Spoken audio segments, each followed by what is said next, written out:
बॉलीवुड की एक एक्ट्रेस ऐसी है जो बॉलीवुड से गायब है, पर उस पर एक पूरी वीडियो गेम बन चुकी है। पर सबसे बड़ा सवाल तो ये है कि अपने बोल्ड अंदाज से सबको पागल करने वाली उदिता गोस्वामी आज पार्टीज में डीजे बजाते हुए दिख रही है। पर आखिर क्यों आप जाना चाहेंगे? राइट, तो थोड़ा सा सब्र करो, क्योंकि ऐसी बहुत सी एक्ट्रेस हैं जो एक समय बॉलीवुड में फेमस थी मगर अब कहीं छूमंतर हो चुकी है। आज की इस वीडियो में हम उन्हीं एक्ट्रेस के बारे में बात करने वाले हैं जो बॉलीवुड में नहीं दिखती। नंबर 1, उदिता गोस्वामी। क्या आपने कभी सुना है कि किसी ने अपनी शादी पर डीजे बजाया हो? आपने सुना तो नहीं, पर उदिता गोस्वामी ने बजाकर दिखाया। एक टाइम गानों में अपने बोल्ड अंदाज से ठुमके लगाने वाली उदिता क्यों आज दूसरों को अपने गानों पर ठुमके लगाने पर मजबूर कर रही है? तो देखो भाई लोग, बैक टू बैक 3 डिजास्टर फिल्मों के बाद उदिता ने अपना सामान समेट और वो लॉस एंजलिस शिफ्ट हो गई। आखिरी फिल्म के बाद उदिता का अफेयर आशिकी 2 के डायरेक्टर और आलिया भट्ट के कजन मोहित सूरी से हुआ था। फिर लॉस एंजलिस जाने के बाद उनमें बहुत दरार आ गई। पर मोहित की शादी की बात सुनते ही उदिता इंडिया लौट आई और फौरन मोहित से शादी कर ली। उदिता को पहले से म्यूजिक का भी शौक था, इसलिए इंडिया आते ही उसने अपना पैशन फॉलो किया और वाई दिस कोलावेरिटी का नेपाली वर्जन गाकर एक्टिंग से सीधा म्यूजिक इंडस्ट्री में शिफ्ट हो गए। और अब उदिता इंडिया के फेमस डीजे सुकेतु से प्रोफेशनल ट्रेनिंग लेकर इंडिया की पहली सेलिब्रिटी डीजे बन चुकी है। नंबर 2,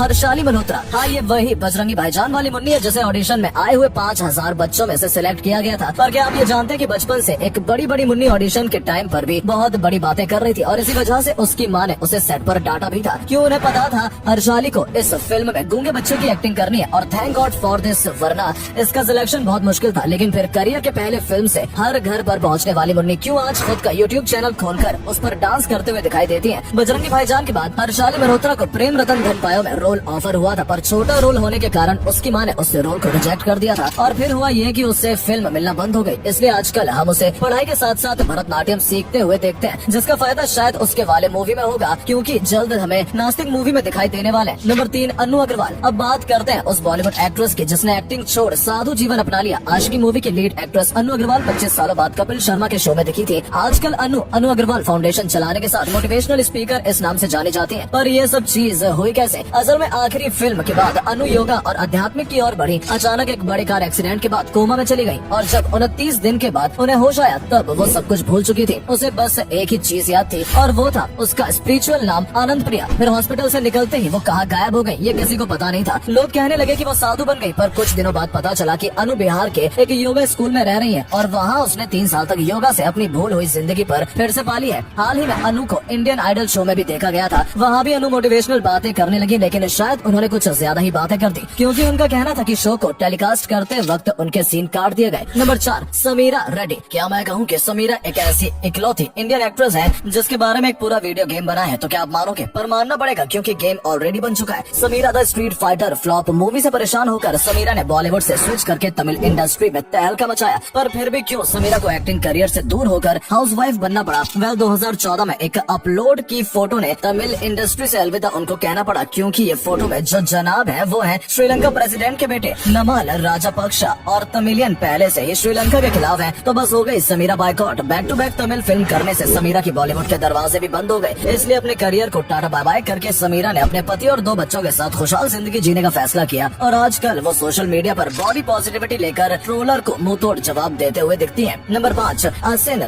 थोटुमक्कल। इंडस्ट्री में टॉप एक्ट्रेस के साथ काम करने के बाद भी असिन ने ऐसा क्यों कहा कि बॉलीवुड की फिल्में न करना उनकी लाइफ का सबसे बेस्ट डिसीजन था? वेल, उसका कारण ये है कि आमिर के बाद असिन को back to back Salman Khan के साथ फिल्में मिलती गई और इसीलिए फैन को लगा कि इनके बीच कुछ तो है। इसी के कारण असिन के पर्सनल लाइफ बहुत ज्यादा इफेक्टेड हुई। ऐसी बातों पर फुल स्टॉप लगाने के लिए उन्होंने एक टेलीफोन इंटरव्यू में कहा था कि ये सब सरासर झूठ है। मुझे नहीं पता लोग ऐसी झूठी कहानी बनाने में इंटरेस्टेड क्यों है। फिर क्या ये सब झूठ साबित करने के लिए भारत में सबसे पहले डुअल सिम बनाने वाले माइक्रोमैक्स कंपनी के को फाउंडर राहुल शर्मा के साथ शादी कर ली और सल्लू भाई की फैंस की उम्मीदें तोड़ दी। और अब आपको तो पता है कि बस तभी से असिन अपने पति और अपने बच्चों के साथ एक नॉर्मल हाउसवाइफ होने का फर्ज निभा रही है। नंबर 6, कोयना मित्रा। सागी सागी सॉन्ग से फेमस हुई कोयना मित्रा इंडस्ट्री से निकलकर ब्यूटी क्लिनिक खोल चुकी है। पुराने जमाने की नौरा फतेही आजकल स्किन सर्जरी के बारे में ज्यादा इंटरेस्टेड दिख रही है और ये जानकर आपको हैरानी होगी कि इसकी वजह है वो खुद अपनी नो स्किन सर्जरी फेल होने के कारण कोयना 6 महीनों तक घर से बाहर नहीं निकली थी और जब वो निकली तो सबको सर्जरी का पता चला तो उन्हें फिल्में मिलना ही बंद हो गई। उसे 1-2 फिल्म के ऑफर आए पर वो बोल्ड फिल्म थी। इस सबसे थकार कर कोयना ने रियलिटी शो बिग बॉस जिसने कई सितारों के करियर को बनाया है वहाँ पर जोर आजमाया, पर वहाँ भी उसका कुछ खास नहीं हुआ। अपनी एक छोटी सी सर्जरी का नतीजा इतना महंगा हो सकता है ये जानने के बाद उसने ये ठान लिया कि ऐसा खेल कभी किसी के साथ नहीं होना चाहिए। तो बस बन गई सीधा एक्टर से एंटरप्रेन्योर और अब तो कोयना एक पूरा ब्यूटी इंस्टीट्यूट निकालने की सोच पहुंच रही है। नंबर 7, ईशा देओल। क्या आपको पता है कि ईशा ने अपनी पहली फिल्म अपने पिता को बिना बताए की थी और जब धर्मेंद्र जी को पता चला तो वो बहुत गुस्सा हुए, क्योंकि ईशा को बॉलीवुड में काम करना धर्मेंद्र जी को पसंद नहीं था। तो क्या इसी कारण वो 10 साल से ज्यादा तक इंडस्ट्री से बाहर रही। फ्लॉप फिल्म के कारण हेमा मालिनी ने ईशा को सिर्फ लीड रोल करने की सलाह दी थी। बस इसी कारण से ईशा लीड रोल का वेट करने लगी। आखिरकार थक हार कर हेमा मालिनी ने खुद ही एक फिल्म प्रोड्यूस की, लेकिन ईशा की एक्टिंग इतनी कमाल की थी कि डायरेक्टर आधी फिल्म में घर का रास्ता पकड़कर निकल गया और फिर ईशा कभी मूवी में नजर नहीं आई। लेकिन फिर जब सोशल मीडिया पर नजर आई तो ऐसे आई क्योंकि हाल ही में इनविजिबल विमेन सीरीज शूट के दौरान ईशा के सोशल मीडिया पर फोटो अपलोड होती ही ट्रोलर्स ने उन्हें बॉबी देओल से कंपेयर किया, क्योंकि फोटो में ईशा का चेहरा उनके भाई जैसा दिख रहा था। जिसके स्मार्ट रिप्लाई देते हुए ईशा ने कहा कि अगर आप मुझे मेरे भाई से कंपेयर कर रहे हैं तो ये मेरे लिए कॉम्प्लीमेंट है। Number 8, Tanushree Dutta. 2004 miss universe competition में पार्टिसिपेट करने वाली तनुश्री दत्ता आजकल यूएस की सड़कों पर घूमते हुए अपनी नॉर्मल लाइफ गुजार रही है। तनुश्री ने एक जूम इंटरव्यू में बताया था कि बॉलीवुड इंडस्ट्री में एक्ट्रेस को एक ऑब्जेक्ट की तरह ही यूज किया जाता है, और शायद उसका कहना सच था, क्योंकि पहली फिल्म से बोल्ड अंदाज में पॉपुलर हो गई तनुश्री को चॉकलेट मूवी के शो के डायरेक्टर ने remove your clothes and dance with Irfan Khan ऐसा कह दिया था। हालांकि तब उसकी इरफान खान और सुनील शेट्टी ने साथ स्टैंड लिया और बात दब गई। पर कुछ दिनों बाद एक आइटम सॉन्ग के बाद तनुश्री ने नाना पाटेकर के खिलाफ हैरेसमेंट की कंप्लेन की और इस बार भी उसे चुप कराया गया। फिर कुछ साल बीते,